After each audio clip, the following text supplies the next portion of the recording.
to be respectful of everybody's time, we want to get you out of here on time, so we'll move through. Our team is going to stay afterwards. If you do have additional questions, by all means, we're happy to stay and chat further. But Paul, I see you have 3 pages of notes that you are going to have to condense down to the top 3 or 4 things. It says it all. Do you have any questions? No. I said it was going to be the best group, and it was. Okay.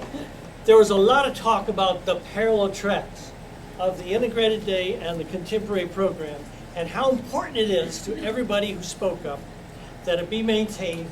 And there was a lot of discussion about whether there should be more efforts to integrate the students at different points, or should they be even more separate as they go forward until they reach the high school level. And so that was a great discussion. There was also a discussion about the effects that it has on families to make that choice between the two, such as having buses come to pick up the kids in the same family, 2 different buses, because they're going to 2 different buildings. Another question that came up was maybe we would be better for the contemporary program if we could have K to 4 all in one building as they do in the integrated day program. Just an idea. And then there was something that came up, says this is an opportunity. We're going to have some seats, some classrooms that are going to be available. Maybe we should somehow attract students in from other towns and solve, help them solve their educational problems by using the capacity we have in this district. Okay, so there was a wide range of discussions having to do with what goes on inside the district, and I think it was all a very positive description of the possibilities. This is just the start of the exploration that needs to be done.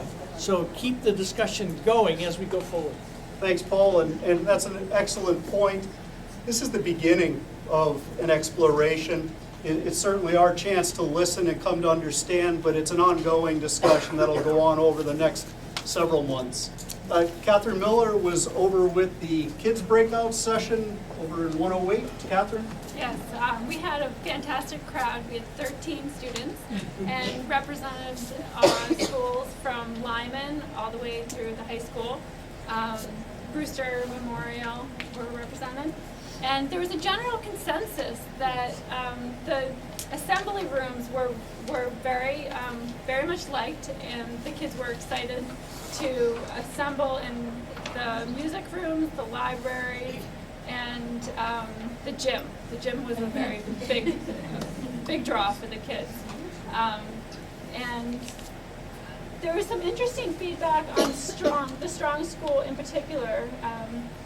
Some of the students' feedback was that it felt a little bit segregated, and there was some concern about sometimes going to lunch and not knowing if they were going to be able to sit with their friends because their friends might have filled up a table, and there were concerns about sort of the social aspects of the 2 programs, and that was pretty interesting.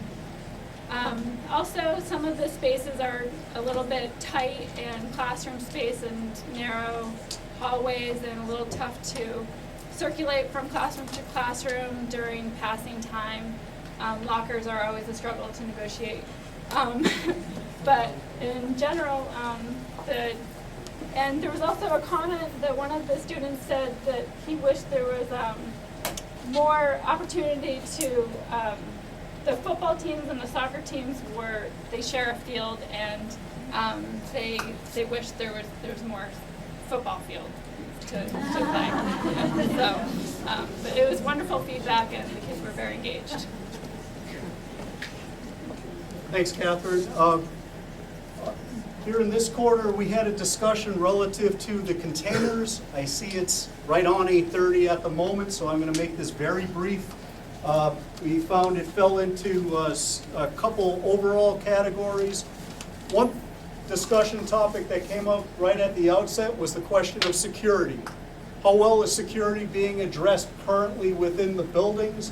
How might it be improved? We talked about issues of passive security versus active security and how both can work together. Also, part of the security discussion was that of emergency sheltering and how these facilities are providing those types of services for the community, so that may want to be looked at as part of this effort as well. Second topic that we spoke of was that of technology and how it impacts the classroom space. Many of these buildings were built at a time when a computer didn't exist. Today, that is certainly not the case. Many of our students walk around with a computer capacity in their pocket the size of what I had when I was in high school. So certainly things are changing in that regard. And then lastly, an interesting comment that came forward was, what if we consider thinking of this regional school system as a blank sheet of paper? What if we were starting new? What would that option look like? And that's something that we'd like to say, we want to explore that because we're at this end. We're at this early portion that we spoke of at the outset. So it's easy to study those types of options. What it affords us is the opportunity to say, okay, we exercised it. We know what it's worth. We know what value proposition it is, and then can weigh it out against other opportunities that the community might entertain. People that sat in that breakout session, anything that we want to amplify or touch on beyond that? Seeing none? Oh, yes, sir. The analysis of how will it cost to run the buildings. Okay, fair point. A discussion of analysis of actual operational costs as we look at existing buildings. So that is something that we will take a look at in terms of evaluating one versus another as we look at options and alternatives. Well, yes, ma'am. Mine was trying to maintain the integrity between the two towns, the two towns, Rockwell, Millfield, and Durham, as far as what the buildings go and making it so that we share it as a region. Okay. Instead of having one main campus building. So if that wasn't heard by everybody, it was the opposite kind of spectrum, if you will. The opportunity of blank sheet and kind of coalescing all resources in one place. The other is keeping individual identity for each of the towns, each of the communities that are a part of the district with resources associated. Yes, sir.